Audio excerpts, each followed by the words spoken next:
नमस्कार, मैं हूं आरजू साई। आप देख रहे हैं बिग ब्रेकिंग। सबसे पहले टॉप 10 क्राइम न्यूज। राजसमंद के कांकरोली में 17 साल की युवती से दुष्कर्म कर अश्लील वीडियो बनाने का मामला सामने आया। सोशल मीडिया पर दोस्ती कर आकाश युवती को बहला फुसलाकर उदयपुर लाया, जहां जबरन दुष्कर्म करते हुए अश्लील वीडियो बनाया और वायरल कर दिया। पुलिस ने केस दर्ज कर जांच शुरू की। बीकानेर में भोजनालय से एक युवक ने की चोरी की वारदात को अंजाम दिया। होटल के मालिक की मोबाइल और दूसरे सामान लेकर चोर फरार, लेकिन पूरी वारदात सीसीटीवी में कैद। करौली में एक बुजुर्ग महिला के साथ लूट का मामला सामने आया। आरोपी ने एक लग्जरी कार में लिफ्ट देकर महिला से जेवरात लूटे। कोटा में पुलिस ने कार्रवाई करते हुए 6 किलो 613 ग्राम गांजे के साथ एक आरोपी को गिरफ्तार किया। साथ ही आरोपी के पास से एक बाइक भी बरामद। चूरू के तुगलक नगर कॉलोनी में 2 जुलाई को 3 लोगों पर जानलेवा हमला करने के मामले में पुलिस ने एक आरोपी को किया गिरफ्तार। चूरू में पुलिस ने कार्रवाई करते हुए हरियाणा से डीजल की तस्करी कर बेचने की फिराक में 2 आरोपियों को गिरफ्तार किया। आरोपियों के कब्जे से 600 लीटर डीजल बरामद।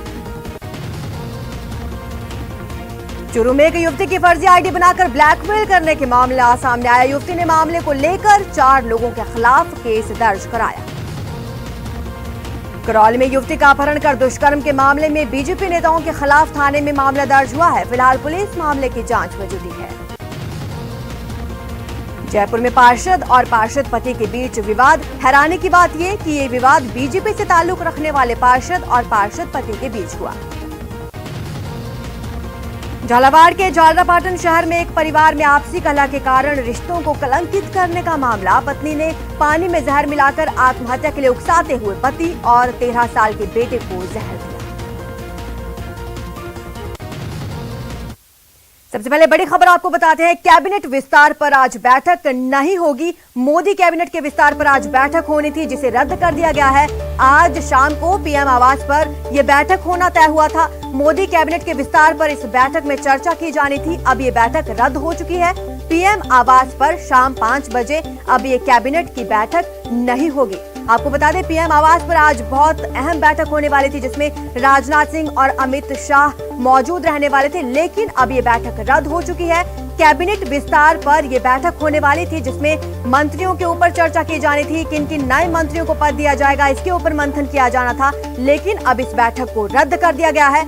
आज शाम 5 बजे पीएम आवास पर अब ये बैठक नहीं होगी।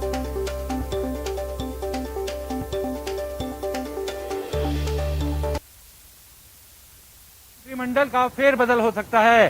केंद्रीय मंत्रिमंडल में उन राज्यों से नेताओं को जगह मिल सकती है जहां पर अगले साल चुनाव होना है। इसके अलावा कुछ राज्यों में संतुलन बनाने के लिहाज से भी नेताओं को केंद्रीय मंत्रिमंडल में जगह मिल सकती है।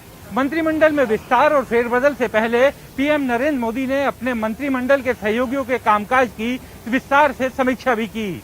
इसके बाद पीएम मोदी ने केंद्रीय गृह मंत्री और बीजेपी अध्यक्ष से भी इस मसले पर विचार विमर्श किया और मंत्रिमंडल में शामिल होने वाले संभावित चेहरों पर विस्तार से चर्चा की। 2019 में सत्ता में आने के बाद से प्रधानमंत्री ने एक बार भी मंत्रिमंडल का न तो विस्तार किया और न ही कोई फेरबदल, जबकि इस दौरान रामविलास पासवान सहित कई मंत्रियों का निधन हो गया। यही नहीं, शिवसेना और अकाली दल जैसी पार्टियां एनडीए से बाहर हो गयी। इससे मंत्रिमंडल में कई जगह खाली हो गयी। इस वक्त मोदी सरकार में 53 मंत्री हैं। नियम के मुताबिक मंत्रिमंडल में 81 सदस्य हो सकते हैं, यानी अभी भी मंत्रिमंडल में 28 नए सदस्यों को रखने की गुंजाइश है। देश को कोरोना से उबारने की हर मुमकिन कोशिश करने के दौरान पीएम नरेंद्र मोदी पिछले करीब 2 महीने से मंत्रिमंडल विस्तार पर भी काम करते रहे।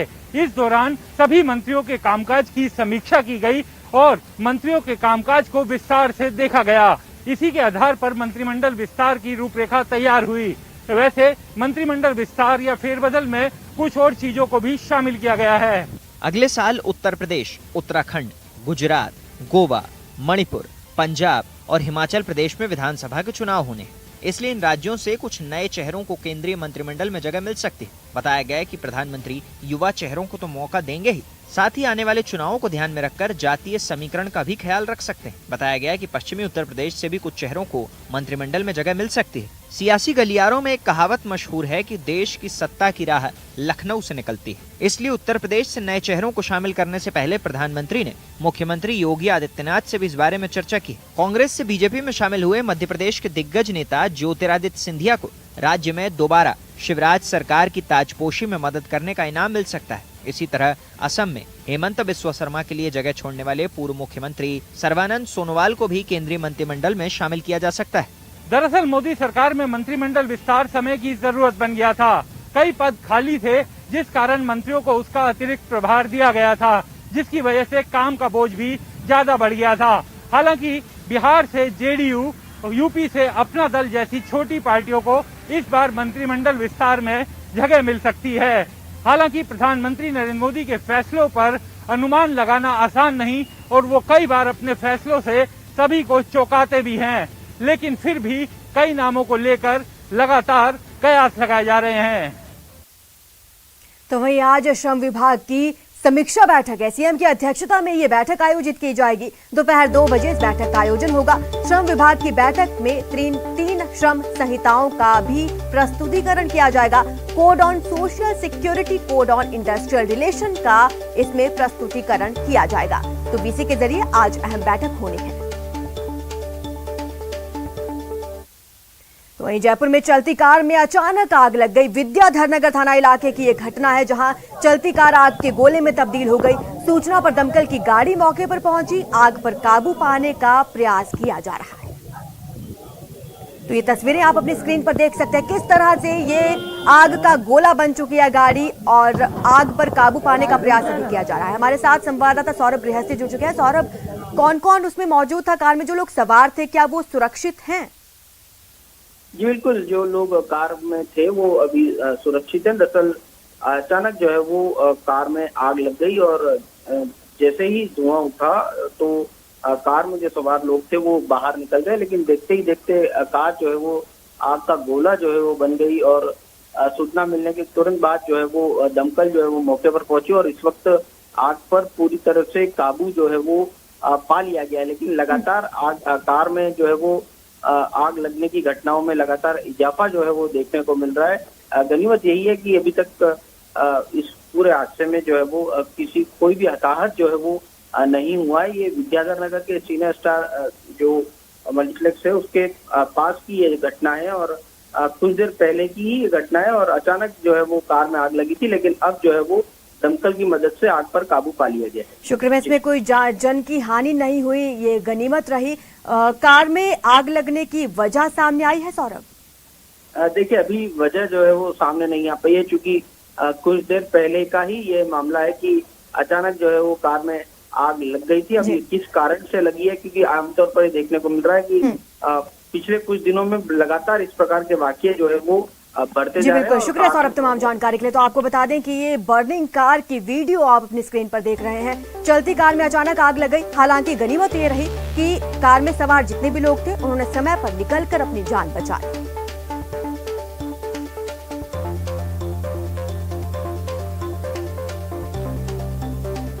अब बात हादसों के मंगलवार की करते हैं, जहां बीकानेर में बेकाबू बोलेरो डिवाइडर पार करके दूसरी तरफ से आ रही बोलेरो से जा टकराई। कोटपूतली में हाईवे के पास बीडीएम अस्पताल के सामने एक कंटेनर बेकाबू होकर पुलिया से नीचे गिर गया, जिसमें भयंकर आग लग गई। तो वहीं दौसा में एक कंटेनर और ट्रेलर में भीषण टक्कर हो गई। इस हादसे में ट्रेलर के चालक और खलासी घायल हो गए हैं। तीनों तस्वीरें आपकी स्क्रीन पर हैं। ये 3 बड़े सड़क हादसे मंगलवार को देखने को मिले। ऐसे में हादसों का अमंगलवार इसे कहा जा रहा है, क्योंकि तीनों बड़े भीषण सड़क हादसे हुए हैं और कई लोग इस दौरान घायल हो गए। सबसे पहले बात करेंगे कोटपूतली की, जहां शहर के हाईवे स्थित पुलिया से केमिकल से भरा कंटेनर के नीचे गिरने के बाद भीषण आग लग गई। आग की भयावहता इतनी तेज थी कि दूर दूर तक आग की लपटें दिखाई दी। आग लगती देख घटनास्थल पर ग्रामीणों की भीड़ लग गई। सूचना पर पुलिसकर्मी मौके पर पहुंचे, दमकल को बुलाया गया और दमकल कर्मियों ने आग पर काबू पाने का प्रयास किया, लेकिन आग बढ़ती ही जा रही थी और इस दौरान कंटेनर को हटाने आई क्रेन भी आग की भेंट चढ़ गई, जिससे कंटेनर और क्रेन जलकर राख हो गई। एहतियात के तौर पर हाईवे पर यातायात रोक दिया गया। साथ ही पुलिया के पास से गुजर रहे सर्विस रोड को बंद करा दिया गया है, ताकि किसी प्रकार की अनहोनी ना हो। इस हादसे में चालक घायल हो गया है। वहीं कंटेनर में भरे केमिकल के डिब्बे सर्विस रोड पर बिखर गए हैं।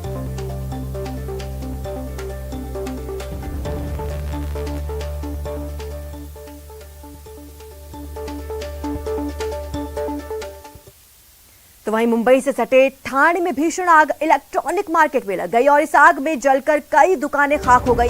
ठाणे के प्रभात गली इलाके की एक घटना है। फायर ब्रिगेड आग बुझाने की कोशिश में जुटी हुई है। तस्वीरें आपके सामने है, कितनी भीषण यह आग है। दमकल की कई गाड़ियां वहां पर मौजूद हैं। आग बुझाने का काम जारी है। मुंबई से सटे ठाणे में ये आग लगी है। इलेक्ट्रॉनिक मार्केट में ये आग लगी है और आग की भयावहता आप देख सकते हैं, किस तरह से काले धुएं का गुबार उठा है।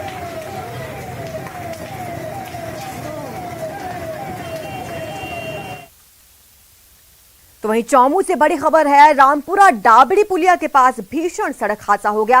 ट्रेलर की चपेट में आई बाइक। दर्दनाक हादसे में बाइक सवार की मौत हो गई है। हादसे के बाद हाईवे पर जैम की स्थिति देखने को मिली। तस्वीरें आप देख सकते हैं किस तरह से जैम की स्थिति यहां पर बन गई है। दर्दनाक हादसा हुआ।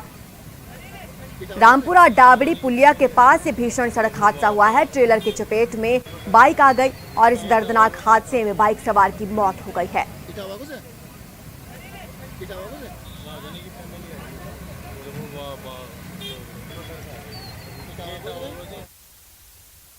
अब बात रफ्तार के कहर की करेंगे। बीकानेर में बेकाबू बोलेरो डिवाइडर पार करके दूसरी तरफ से आ रही बोलेरो से जा टकराई। इस हादसे में एक की मौत हो गई और 5 लोग घायल हो गए हैं।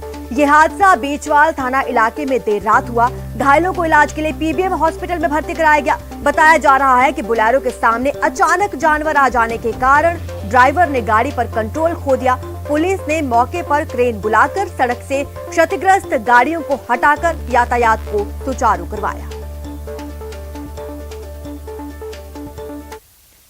तो वहीं दौसा में कंटेनर और ट्रेलर की टक्कर हो गई और इस हादसे में ट्रेलर का ड्राइवर और खलासी घायल हो गए। बताया जा रहा है NH 21 पर परिवहन विभाग की चेकिंग टीम ने कंटेनर को जांच के लिए रुकवाया और तभी पीछे से आ रहे ट्रेलर ने कंटेनर को टक्कर मार दी।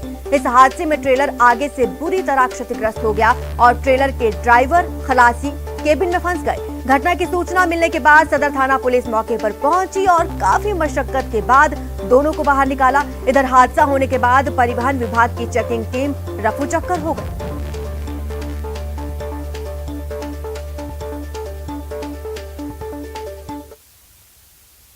मैं गांधीधाम से पटना बिहार जा रहा था। दौसा पार करके RTO गाड़ी अगले चलती हुई गाड़ी को रुका लिया। अचानक हम पीछे जाके घुस गए उसके एंट्री का पैसों के चक्कर में।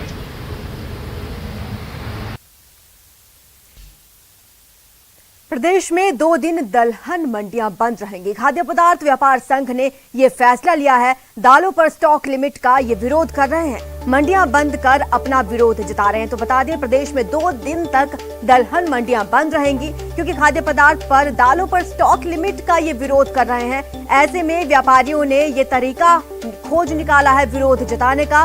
2 दिन तक दलहन मंडियां बंद रखी जाएंगी। दालों पर स्टॉक लिमिट को लेकर ये विरोध प्रदर्शन करेंगे।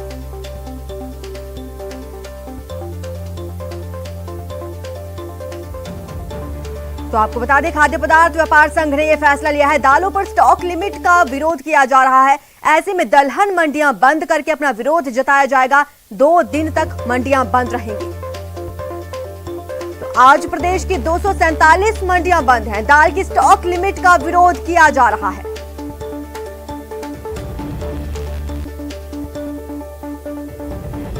व्यापारियों ने 2 दिन तक बंद रखने का फैसला लिया है। आज प्रदेश की 247 मंडियां बंद हैं। दाल की स्टॉक लिमिट का विरोध जता रहे हैं व्यापारी। मंडियों को बंद करके जयपुर और दौसा की ये तस्वीरें आपके सामने हैं। मंडियों में सन्नाटा देखने को मिल रहा है।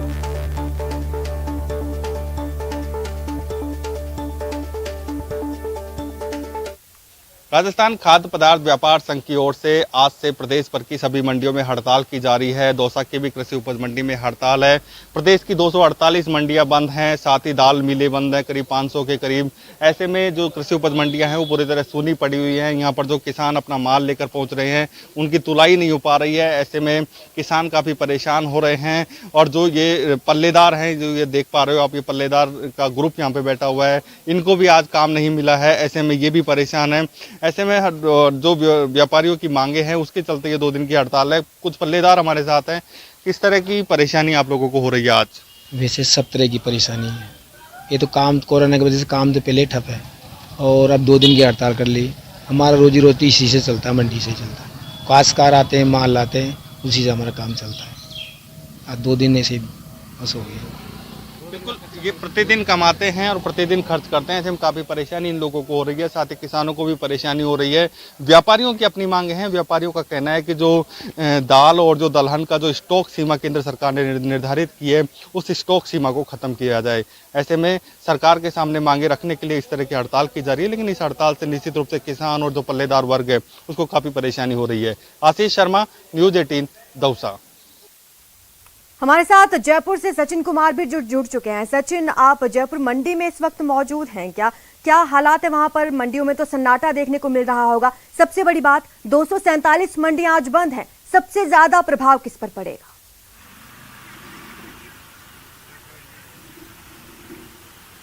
बिल्कुल, देखिए, जो दाल और दलहन पर जो लिमिट तय की गई है, चाहे वो थोक विक्रेता हो, रिटेलर हो, आयात करने वाले व्यापारी हों या फिर दाल मिलें हों, तमाम तरह की लिमिट तय कर दी गई है 31 अक्टूबर तक केंद्र सरकार द्वारा। उसका विरोध अब व्यापारियों ने शुरू कर दिया। राजस्थान सहित अगर उत्तर प्रदेश की बात करें, मध्य प्रदेश, तो वहाँ भी इसी तरह से साथ सन्नाटा पसरा हुआ है।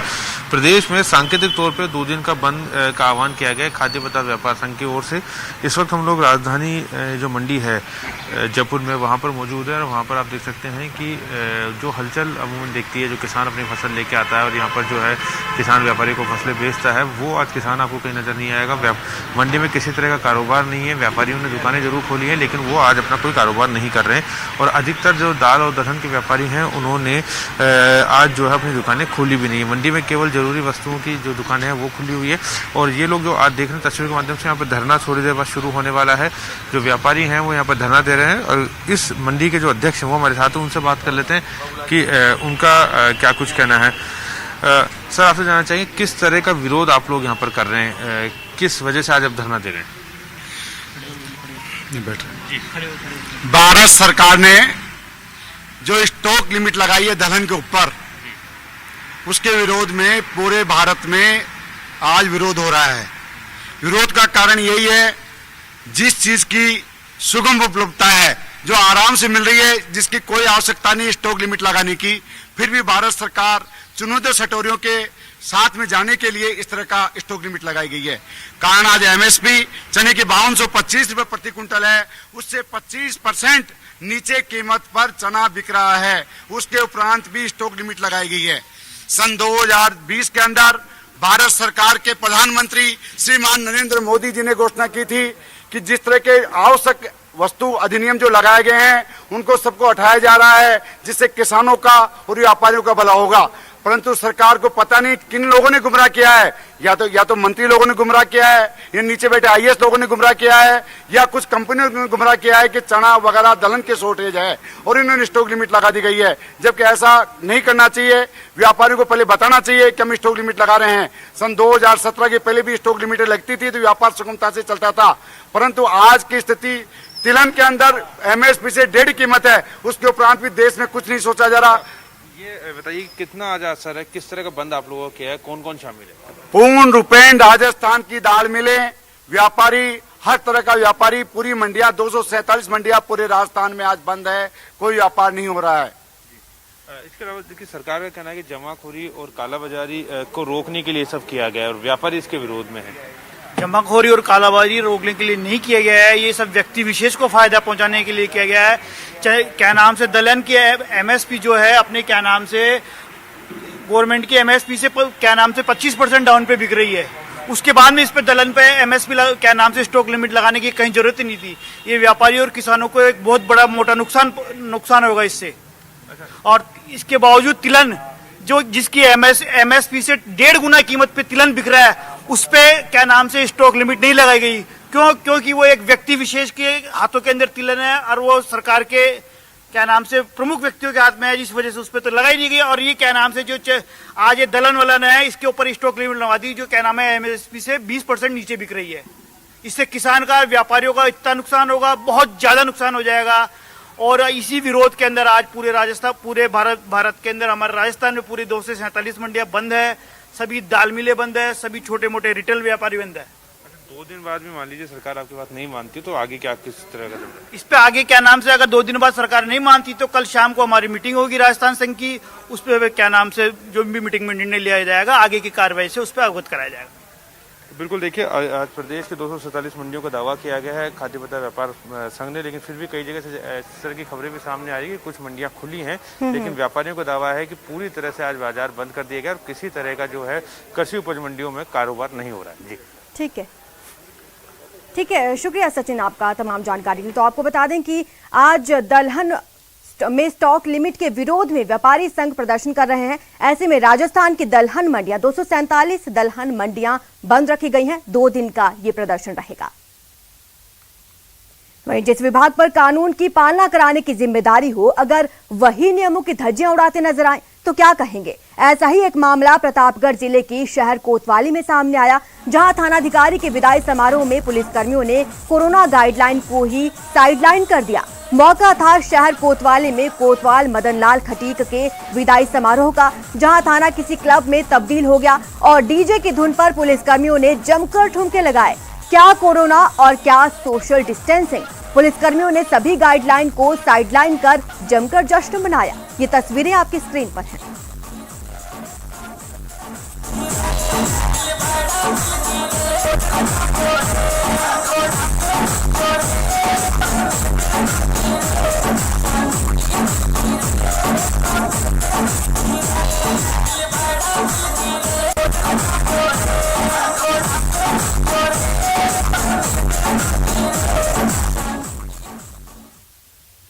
तो वहीं अलवर में शादी समारोह में फायरिंग का वीडियो वायरल होने के बाद पुलिस ने केस दर्ज कर जांच शुरू कर दी है। मामला बानसूर थाना इलाके का है, जहां कुमारों के बालवास गांव में शादी समारोह में लोगों ने फायरिंग की।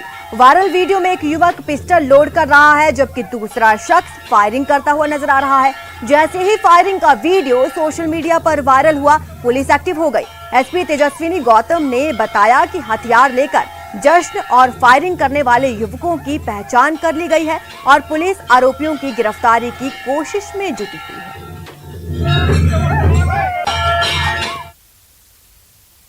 वहीं 18 जून को मरुधरा में एंट्री करने वाले मॉनसून की परफॉर्मेंस अब तक कमजोर ही रही है। यही वजह है कि प्रदेश भर में औसत से 17% कम बारिश हुई।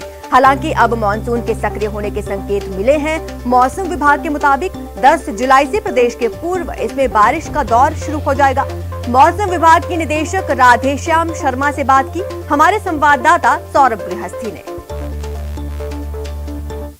मानसून के 17 दिन गुजरने के बावजूद प्रदेशवासियों को अब तक मानसून का एहसास जो है वो नहीं हो पाया है। इस बार मानसून जो है वो लगातार कमजोर बना हुआ है और बताया जा रहा है कि 10 जुलाई के आसपास प्रदेश में फिर से मानसून के सक्रिय होने के आसार हैं। इस वक्त मौसम विभाग के निदेशक राधेश्याम शर्मा साहब मौजूद हैं। सर, 15 दिन हो गए मानसून जो है वो बहुत एक्टिव नहीं है। देखिए, बिल्कुल जैसा कि मौसम विभाग ने बहुत पहले ही अनुमान जारी किया था कि पिछले 2 वीक में जो है मानसून फ्लो जो है वो कमज़ोर रहेगा और स्पेशली राजस्थान की बात करें तो रेनफॉल एक्टिविटी काफ़ी रिड्यूस्ड रहेगी और वही रिपोर्ट भी हुआ है। और अभी यदि देखें तो अगले 4-5 दिन बाद जो है वो एक बार फिर से कंडीशंस इम्प्रूव हो रही है। मानसून फ्लो जो है वो स्ट्रेंथनिंग है। बे ऑफ बंगाल से ईस्टर्ली विंड्स के साथ जो है वो रेनफॉल होने के लिए कंडीशंस फेवरेबल है। तो कुल मिलाकर 10 जुलाई से पूर्वी राजस्थान में बारिश की गतिविधियों में बढ़ोतरी होगी और उम्मीद है कि 12-13 जुलाई से पश्चिमी राजस्थान के भी कुछ एक भागों में बारिश की गतिविधियों में बढ़ोतरी होगी। क्या माना जाए, इस दौरान अच्छी बारिश देखने को मिलेगी? ऐसा लगेगा कि मानसून प्रदेश में पहुंच चुका है? देखिए, अभी तक यदि देखें यानी कि जून का जो माह निकला है उसमें अभी तक जो बारिश है वो औसत से करीब 17% औसत से कम है तो जुलाई के ज़रूर ये जो 5-7 दिन या एक सप्ताह जो है वो ज़रूर औसत से कम बारिश रिपोर्ट हुई है, लेकिन जिस हिसाब से परिस्थितियां हैं उस हिसाब से अनुमान है कि जुलाई के जो अगले 20 दिन हैं, यानी 11 से जो जुलाई के जो बाकी दिन हैं, तो इस दौरान अच्छी बारिश की अनुमान है। बारिश का इंतजार था, मानसूनी फुहारों का इंतजार था, अब वो जो दिन है वो नज़दीक आ चुके हैं और 10 जुलाई से प्रदेश में फिर से मानसून जो है वो सक्रिय हो रहा है और पूर्वी राजस्थान के अधिकांश हिस्सों में झमाझम बारिश जो है वो हो सकती है। कैमरा पर्सन भवानी के साथ सौरभ गृहस्थी, न्यूज़ 18 राजस्थान, जयपुर। एसडीआरएफ अब प्रदेश के बड़े बांधों और जिन स्थानों पर जल संबंधी आपदाओं की संभावनाएं बनी रहती हैं वहां अपनी चौकियां स्थापित करने जा रहा है। राजस्थान के एसडीआरएफ यूनिट कितनी तैयार है, इस पर बात की हमारे संवाददाता शाकिर अली ने।